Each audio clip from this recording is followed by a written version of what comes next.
एक, जीवन में सब्र का महत्व। यह कहानी बहुत ही पुरानी है। उस समय महात्मा गौतम बुद्ध पूरे भारतवर्ष में घूम घूम कर बौद्ध धर्म की शिक्षाओं का प्रसार कर रहे थे। धर्म प्रचार के सिलसिले में वे अपने कुछ अनुयायियों के साथ एक गांव में घूम रहे थे। काफी देर तक भ्रमण करते रहने से उन्हें बहुत प्यास लग गई थी।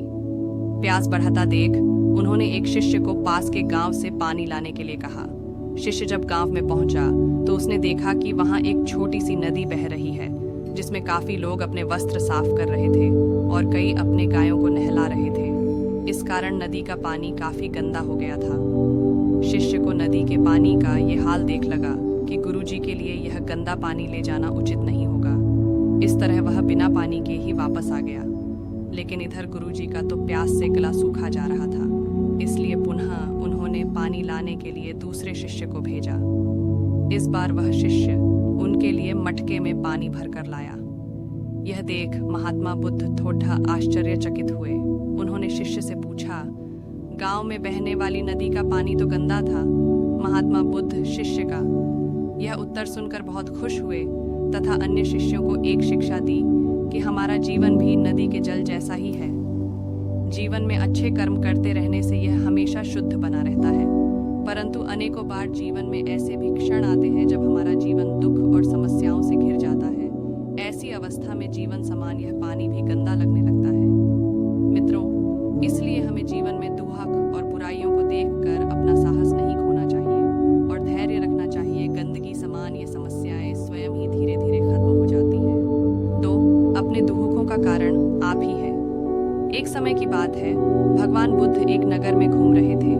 उस नगर के आम नागरिकों के मन में बुद्ध के विरोधियों ने यह बात बैठा दी थी कि वह एक ढोंगी है और हमारे धर्म को भ्रष्ट कर रहा है। इस वजह से वहां के लोग उन्हें अपना दुश्मन मानते थे। जब नगर के लोगों ने बुद्ध को देखा तो उन्हें भला बुरा कहने लगे और बददुआएं देने लगे। गौतम बुद्ध नगर के लोगों की उलाहने शांति से बिना बोलने सुनते रहे, लेकिन जब नगर के लोग उन्हें बोलते बोलते थक गए तो महात्मा बुद्ध बोले, क्षमा चाहता हूँ, लेकिन अगर आप लोगों की बातें खत्म हो गई हैं तो मैं यहाँ जाऊँ। भगवान बुद्ध की यह बात सुन वहाँ के लोग बड़े आश्चर्यचकित हुए।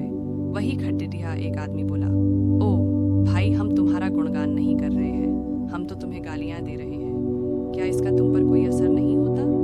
बुद्ध बोले, आप सब मुझे चाहे जितनी गालियाँ दो, मैं उन्हें लूँगा ही नहीं। आपके गालियाँ देने से मुझ पर कोई असर नहीं पड़ता जब तक कि मैं उन्हें स्वीकार नहीं करता। बुद्ध आगे बोले, और जब मैं इन गालियों को लूँगा ही नहीं तो यह कहाँ रह जाएगी? निश्चित ही आपके पास। मित्रों, बुद्ध के जीवन का यह छोटा सा प्रसंग हमारे जीवन में एक नया परिवर्तन ला सकता है, क्योंकि बहुत से लोग अपने दुखों का कारण दूसरों को मानते हैं, जो कि अच्छी बात नहीं है। ऐसा कर हम स्वयं के लिए गड़हा खोद रहे होते हैं। ये सब हम पर निर्भर है कि हम लोगों के नेगेटिव बातों को कैसे लेते हैं, उन्हें स्वीकार कर रहे हैं या नकार। 3, इस दुनिया में कोई गरीब नहीं। एक समय की बात है, भगवान गौतम बुद्ध एक गांव में धर्म सभा को संबोधित कर रहे थे। लोग अपनी विभिन्न परेशानियों को लेकर उनके पास जाते और उसका हल लेकर खुशी खुशी वहां से लौटते। उसी गांव के सडीडी टीएचका के किनारे एक गरीब व्यक्ति बैठा रहता तथा महात्मा बुद्ध के उपदेश शिविर में आने जाने वाले लोगों को बड़े ध्यान से देखता। उसे बड़ा आश्चर्य होता कि लोग अंदर तो बड़े दुखी चेहरे लेकर जाते हैं, लेकिन जब वापस आते हैं तो बड़े खुश और प्रसन्न दिखाई देते हैं।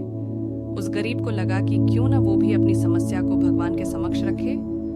मन में यह विचार लिए वह भी महात्मा बुद्ध के पास पहुंचा। लोग पंक्तिबद्ध खड़े टीढ़े होकर अपनी समस्या को बता रहे थे। जब उसकी बारी आई तो उसने सबसे पहले महात्मा बुद्ध को प्रणाम किया और फिर कहा, भगवान, इस गांव में लगभग सभी लोग खुश और समृद्ध हैं, फिर मैं ही क्यों गरीब हूँ? इस पर उन्होंने मुस्कुराते हुए कहा, तुम गरीब और निर्धन इसलिए हो क्योंकि तुमने आज तक किसी को कुछ दिया ही नहीं। इस पर वह गरीब व्यक्ति बड़ा आश्चर्यचकित हुआ और बोला, भगवान, मेरे पास भला दूसरों को देने के लिए क्या होगा? मेरा तो स्वयं का गुजारा बहुत मुश्किल से हो पाता है। लोगों से भीख मांगकर अपना पेट भरता हूँ। भगवान बुद्ध कुछ देर शांत रहे, फिर बोले, तुम बड़े अज्ञानी हो। औरों के साथ बांटने के लिए ईश्वर ने तुम्हें बहुत कुछ दिया है। मुस्कुराहट दी है जिससे तुम लोगों में आशा का संचार कर सकते हो।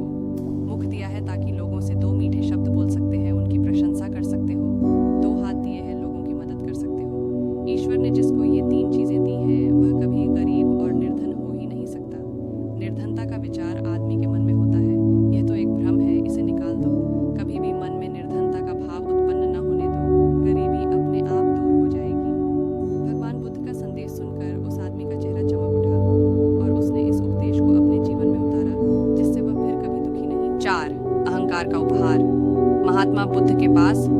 रत्नचंद दर्शन को आए तो साथ में ढेरों सामग्री उपहार स्वरूप लाए।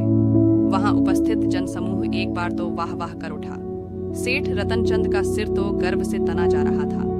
बुद्ध के साथ वार्तालाप प्रारंभ हुआ तो सेठ ने बताया कि इस नगर के अधिसंख्य चिकित्सालयों, विद्यालयों और अनाथालयों का निर्माण मैंने ही कराया है।